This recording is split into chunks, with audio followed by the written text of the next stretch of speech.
বৃষ্টি ছিল তো বিকেল বেলায় মুই জানালা ধারে বসেছিলাম। পাহাড়িয়া পড়িয়ে এসে মুখে বলে, এই ছেলে জানালা খুলে বসে রইছ কেন? তুই জানোস না এখানে কি ঘটে?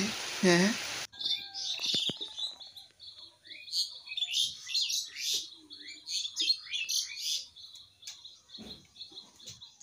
ছেলেটি শুয়ে শুয়ে তার বাড়ির কথা ভাবতে থাকে।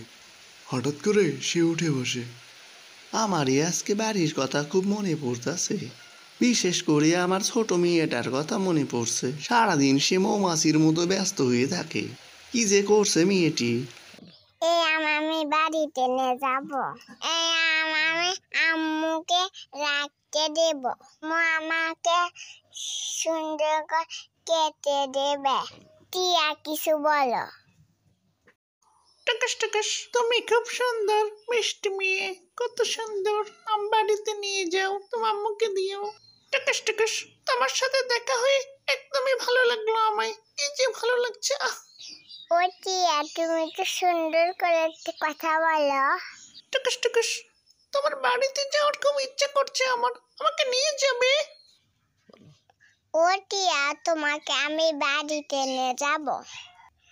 বাড়িতে নিয়ে যাইয়ে তোমার সাথে খেলবো। টুকুস টুকুস, এই আনন্দে আকাশে বাতাসে।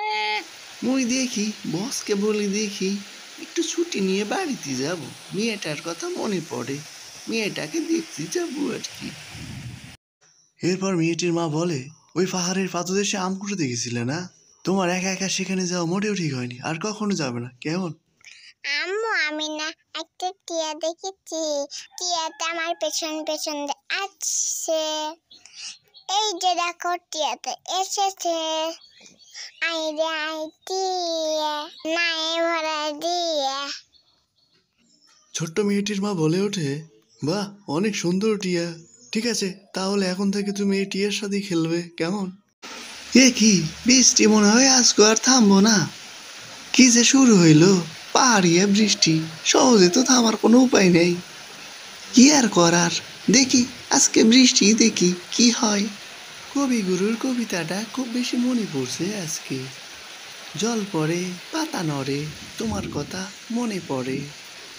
ও বে, দূরে এটা কি দেখা যায়? এটা কি আসলো মোর দিকে ছুটে? এমন সময় পরীটি বলে ওঠে, আমি পাহাড়িয়ে পড়ি। বৃষ্টির দিনে বিশেষ করে পাহাড়ের পাদদেশ থেকে আমি লোকালয়ে চলে আসি। তাহলে তুমি ভালো পড়ি, তাই না? আপনার সাথে দেখা হয়ে মোর অনেক ভালো লাগলো। আপনারা কত ভালো, কি সুন্দর ডানা রয়েছে, যেখানে মন চায় সেখানে উড়ে বেড়াতে পারতেছেন। এরপর পরীটি হঠাৎ করে সেখান থেকে উধাও হয়ে গেল। প্রিয় বন্ধুরা, গল্পটা এ পর্যন্তই। কেমন?